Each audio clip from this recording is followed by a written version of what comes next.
नमस्कार, आप देख रहे हैं देश का number 1 Hindi news channel news 18 India. आपके साथ मैं हूं सबीना तामंग देशमुख और शुरू हो चुका है न्यूज 18 टारगेट महापोल। जी हां, बस अब आपको बता दें, जो पहला आंकड़ा सबसे पहले आप न्यूज 18 पर देखने जा रहे हैं, टारगेट महापोल का। रिमोट को साइड में रख दीजिए क्योंकि न्यूज 18 सबसे पहले आपको आंकड़े दिखाएगा और सबसे पहला आंकड़ा 5:30 बजे आपके सामने होगा और वो टारगेट महापोल का सबसे पहला आंकड़ा आप न्यूज 18 पर देखेंगे। नमस्कार, मैं हूं आपके साथ अमन चोपड़ा। और अमन, सबसे पहले मुझे लगता है हमें यह भी बता देना चाहिए तमाम करोड़ों दर्शकों को कि जब भी टारगेट महापोल होता है या फिर एग्जिट महापोल होता है तो उसका मकसद होता है कि क्या संभावना है। ये नतीजे नहीं होते, ये अनुमान होती है, ये आशंका होती है, ये संभावनाएं होती है कि आखिर सत्ता पर कौन काबिज हो सकता है। लेकिन राजस्थान, मध्य प्रदेश, छत्तीसगढ़ और इसके अलावा जहां पर अभी वोट पड़ रहा है तेलंगाना और मिजोरम, ये 5 राज्यों में विधानसभा चुनाव। सबसे पहले बात अगर राजस्थान की कर ले, देखिए राजस्थान में सत्ता की अदला बदली का इतिहास रहा है शुरुआत 30 सालों से। 30 सालों से सत्ता की अदला बदली का इतिहास रहा है राजस्थान में। तो आज टारगेट महापोल के जरिए हम आपको बताएंगे कि क्या राजस्थान में रिवाज बदलेगा या राज, क्या अशोक गहलोत वापसी करके वाकई इतिहास बदलने जा रहे हैं या फिर इतिहास बरकरार रहेगा और बीजेपी की वापसी राजस्थान में। तभी अमन कहते हैं राजनीतिक विश्लेषक कि राजस्थान में रोटी पलटती है। भले ही मौजूदा जो सत्ता है उससे जनता कितना भी खुश क्यों ना हो जाए, जब रोटी तवे पर सिकती है तो वो कहते हैं यार बदलनी तो पड़ेगी ताकि ये जो रिवाज है वो यहां पर जारी रहे। लेकिन जो आंकड़े सामने आएंगे, जो एग्जिट महापोल यहां पर सामने आएगा, क्या वो वाकई सटीक बैठेगा या फिर कुछ बदलाव होगा। अगला प्रदेश अगर हम देखें तो मध्य प्रदेश को लिया जा सकता है, जहां पर पहले कहा जा रहा था कि 3 महीने तक स्थिति कुछ अलग थी। 3 महीने में बीजेपी का जो दमखम नजर आया, क्या वो आंकड़ों में बदलेगा टारगेट महापोल के जरिए। अमन, आज ये भी सामने आएगा। देखिए मध्य प्रदेश में तो नेक एंड नेक फाइट है, मतलब वहां पर कांटे की टक्कर है। 18 की बात करें तो यहां कांग्रेस जीती थी जी। बीजेपी के कई मंत्री, अच्छा 18 का रिजल्ट भी आ गया हमारे पास, ये देखिए आप। 2018 की अगर बात कर लें तो 230 विधानसभा सीटें, 116 है मैजिकल फिगर, 116 बहुमत का आंकड़ा। यहां देखिए 114 मिले थे कांग्रेस को। मामू सिंधिया वाला एपिसोड हुआ था, फिर पूरा गेम पलट गया था। मामा शिवराज सिंह चौहान 109, 114। सभी ना एक चीज, पिछली बार जब एग्जिट पोल था तब भी कांटे की टक्कर दिखाई थी और लगभग नतीजा ऐसा था। इस बार जो एग्जिट पोल होगा क्या अभी भी कांटे की टक्कर होगी? क्योंकि पिछली बार कांग्रेस जीती थी, सरकार बीजेपी की बनी थी।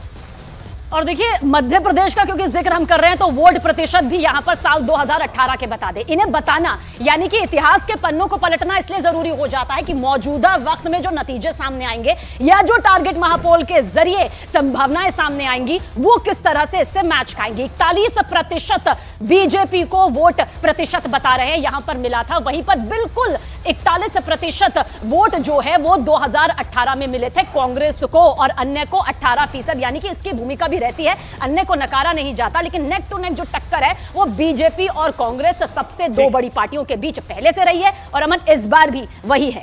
चलिए एक बार चल लेते हैं भोपाल से। हमारे साथ मनोज मेरे सहयोगी इस वक्त लाइव जुड़ चुके हैं। लेकिन अच्छा ये टैली एक बार आप समझ लीजिए, देखिए आंकड़ों को ध्यान से देखिए।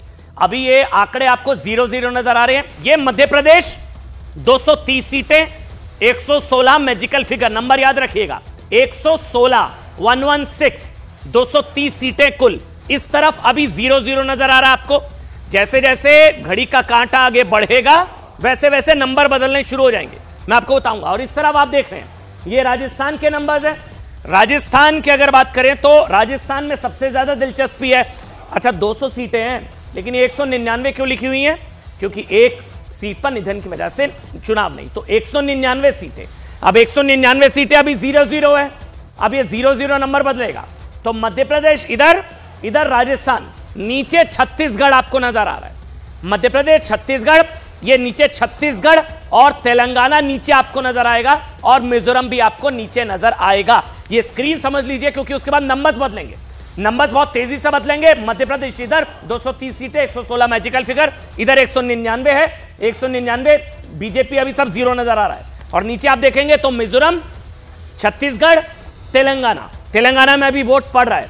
मेरे साथ इस वक्त मेरे सहयोगी भोपाल से मनोज, वो मेरे साथ लाइव हैं। इसके अलावा भवानी जयपुर से, इसके अलावा मेरे साथ अरुण सिंह मेरे सहयोगी हैदराबाद से, और जसप्रीत भी मेरे साथ हैदराबाद से। आप सबका स्वागत है। लेकिन पहले मैं भोपाल चलूंगा। मनोज, आपके पास। मनोज, इस बार भी नेक एंड नेक बता रहा है जा रहा है? लगातार आप ग्राउंड पर रहे, चुनाव कवर किया, बहुत कांटे की नेक एंड नेक। अमन, आप एक जो कह रहे हैं ना कि कांटे की टक्कर है, दरअसल एकदम कांटे की टक्कर है। अगर हम इसको ऐसे समझे कि हमारे हाथ में अगर एक सिक्का है तो एक तरफ आपके पास चिट है, पट है, और लेकिन अगर आप इसमें कहेंगे कि कांग्रेस का क्या है, बीजेपी का क्या है, तो इस सिक्के में एक तरफ लिखा हुआ है मध्य प्रदेश के मन में मोदी, और उसके साथ साथ लिखा हुआ है लाडली बहना योजना। तो ये है बीजेपी का, और दूसरी तरफ जो कांग्रेस है उसके सिर्फ दो जो अहम बातें, एक है ओल्ड पेंशन स्कीम, और दूसरा कांग्रेस ये मानकर बैठती है कि जो परिवर्तन की लोगों में चाह थी, जिसकी वजह से उनके पक्ष में बातें जाएंगी। इस वक्त हम खड़े हैं भोपाल के न्यू मार्केट के इस चौक में। मैं लोगों से, क्योंकि जो लोगों के मन में क्या था, लोगों से समझने की कोशिश करता हूँ। कहाँ से आए आप यहाँ? उदयपुरा, जिला रायसेन। तो रायसेन में मतलब क्या माहौल क्या है? वहाँ का माहौल ठीक है, और वर्तमान में ये ज़्यादा परसेंटेज जो हुआ है वोटिंग में, उसमें कुछ कहा नहीं जा सकता। ये गुस्सा में है क्या खुशी में है? ये तो आप एनालिसिस कर रहे हो, आप तो वहाँ का, अपने यहाँ का माहौल बताओ। हमारे यहाँ का माहौल है, चारों विधानसभाएं हम भारतीय जनता पार्टी जीत रही है। अच्छा, ये चारों विधानसभाएं जीतने की बात करते हैं, हम इसे समझते हैं, क्योंकि हम हर वर्ग की अपनी वो जानने की कोशिश करेंगे। आप लगातार यहाँ बैठे, क्या माहौल दिखा आपको? क्योंकि अब तो नतीजे आने वाले, एग्जिट पोल भी हम देने लगे हैं। हम तो बीजेपी को ही देते हैं। ये देखिए, ये माहौल एवं मैं सबसे बात कर करके समझ रहा हूँ। क्या माहौल है, क्या लगता है? सर, माहौल तो ये लगता है कि अभी मामा जी को आना चाहिए, क्योंकि वो सबसे ज़्यादा है ना बेस्ट काम कर रहे हैं भोपाल के अंदर, तो उनकी ज़रूरत है यहाँ पर अभी इस वक्त। और अमन, ये भोपाल का माहौल मैं आपको दिखा रहा हूँ। लाडली बहनाओं की भी बात हुई, तो कुछ लाडली बहनाएं हमारी खड़ी हुई है। लौटेंगे मध्य प्रदेश की सियासत के बारे में और भी जानकारी लेंगे। अब हम जरा रुख कर लेते हैं राजस्थान की तरफ, जहां पर सियासत हर 5 साल में सत्ता का मौका किसी और को देती है जनता के जरिए। भवानी सिंह हमारे सहयोगी मौजूद है। भवानी, जानना बस यही चाहते हैं, क्योंकि 3 दिसंबर को सटीक नतीजे सामने आ जाएंगे, लेकिन क्या लगता है वो परंपरा दोबारा से रिपीट होती नजर आती है, या फिर इस बार जनता का मूड कुछ अदला बदला नजर आता है? देखिए, राजस्थान में सबसे बड़ी चुनौती और सबसे बड़ा सवाल ही ये है कि क्या राज बदलेगा या रिवाज बदलेगा। और जो कांटे की सुई जो मनोज बता रहे थे कि किस तरीके से कांटा बराबर है, यहाँ पर मुख्यमंत्री अशोक गहलोत के सामने चुनौती है कांटे को बराबर लाने की। और वो कांटा कितना बराबर आएगा, जनता से पूछ लेते हैं, या कांटा ऊपर जाएगा? आपको क्या लगता है, क्या माहौल है, क्या लगता है आपकी बात?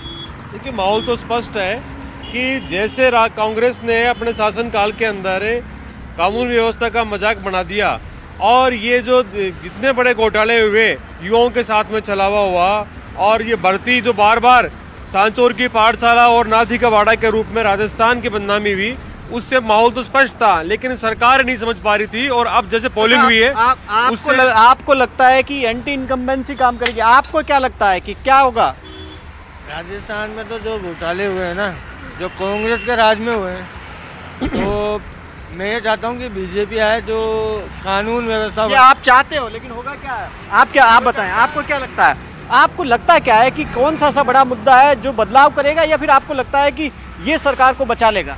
देखो, ये सरकार तो नहीं बचने वाली है, तो सरकार तो जाएगी। क्यों? क्योंकि इन्होंने जो रेवड़ी बांटी है वो एंड टाइम में बांटी। पब्लिक सब समझती है कि चुनाव के माहौल में रेवड़ी बांटी जा रही है, और ये काम पूरा होना नहीं है। इनके आश्वासन ही चलते आ रहे हैं। बाकी ये तो सरकार ने तो कहा सामाजिक सुरक्षा की योजना है, मुख्यमंत्री अशोक गहलोत कह रहे हैं, तो उसी के आधार पर हम सरकार बनाएंगे वापस। नहीं, ऐसा कुछ भी नहीं है। उनकी योजना ही है, रहेगी, ऐसा कुछ नहीं होगा। सरकार बदलेगी और पब्लिक पूरा इसके एक बात बताएं, इस बार राजस्थान में प्रधानमंत्री मोदी बनाम अशोक गहलोत, कौन भारी रहेगा?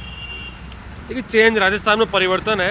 किसके नाम पर? आपको क्या लगता है? मोदी के नाम पे लोगों ने विश्वास व्यक्त किया है, और जैसे ही मोदी जी आए तो माहौल बदला है पूरे राजस्थान का। और जो लोग असमंजस में थे उनका वोट स्पष्ट हो गया, जनादेश स्पष्ट हो गया। और अच्छी बात यह है कि राजस्थान के अंदर जो परिवर्तन का कहीं न कहीं एक लगा हुआ था कि होगा या नहीं होगा, परिवर्तन की बात। और कुछ लोगों से बात कर लेते हैं, आपको क्या लगता है इस बार क्या होगा राजस्थान में? सर, ये तो कुछ कह नहीं सकते हैं, फिलहाल दोनों का ही जोर खूब है। जो कांटे की टक्कर है। कांटे की टक्कर है। राजस्थान में भी नेक एंड नेक है, कांटा किधर मध्य झुकता प्रदेश में भी नेक एंड नेक है। किस तरफ झुकेगा 3 दिसंबर को पता लग जाएगा। एक बार अरुण के पास चल लेते हैं, हैदराबाद से हैं अरुण। अब मतलब ये हैदराबाद भाग्यनगर बनेगा या हैदराबाद ही रहेगा, मतलब यही है शायद आज मर्म सवाल। अब देखिए, बीजेपी तो कह रहे हैं कि अगर हम जीत जाएंगे तो हैदराबाद का नाम भाग्यनगर कर देंगे। फिलहाल तो वो तब होगा जब बीजेपी जीतेगी। लेकिन मैं इस वक्त चार मीनार के पास खड़ा हूं और चार मीनार के नीचे भाग्य लक्ष्मी का मंदिर भी है। तो जो भाग्यनगर की आप बात कर रहे हैं, जहां से वो कॉन्सेप्ट आया है, उसके ठीक वो जो मंदिर है भाग्य लक्ष्मी का, उसके ठीक सामने मैं यहाँ पे खड़ा हूं और मेरे पास हैदराबाद के कई लोग हैं जो बताएंगे। तकरीबन 5 बजने वाला है और अब हम ये कह सकते हैं, पॉलिटिकल पार्टियों पर चर्चा कर सकते हैं, क्योंकि जो लोग यहाँ हैं इसका मतलब वोट डालने जाने वाले नहीं हैं और जो वहाँ पर अंदर है वो बंद हो जाएंगे, वो वोट डाल के बाहर आएंगे। तो अब एक तरह से 5:30 बजे इलेक्शन कमीशन ने भी कहा कि एग्जिट पोल पर आप बात कर सकते हैं। तो हम लोग टेक्निकली अब बात कर सकते हैं, जनता से पूछते हैं। मैं तो बहुत दिनों से बोल रहा हूँ और समझ रहा हूँ, लेकिन जनता क्या समझ रही है उनसे बात करते हैं। एक बात ये बताइए, यहाँ पर 4 बड़े खिलाड़ी हैं, KCR, असदुद्दीन ओवैसी, और अगर आप बात कर लिए राजा सिंह की बात कर लीजिए, या फिर जो जी किशन रेड्डी उनकी बात, बीजेपी की बात कर लीजिए, या फिर चौथे कांग्रेस की बात कर लीजिए। कौन लड़ाई में है यहाँ पर? BRS। उसके साथ लड़ कौन रहा है? उसके साथ कांग्रेस है। कांग्रेस लड़ रही है। कांग्रेस लड़ रहा है, बीजेपी लड़ रहा है। बीजेपी भी लड़ रही नहीं आएगा, 4-5 से ज्यादा सीट नहीं आएगा इधर। आपको क्या लग रहा है?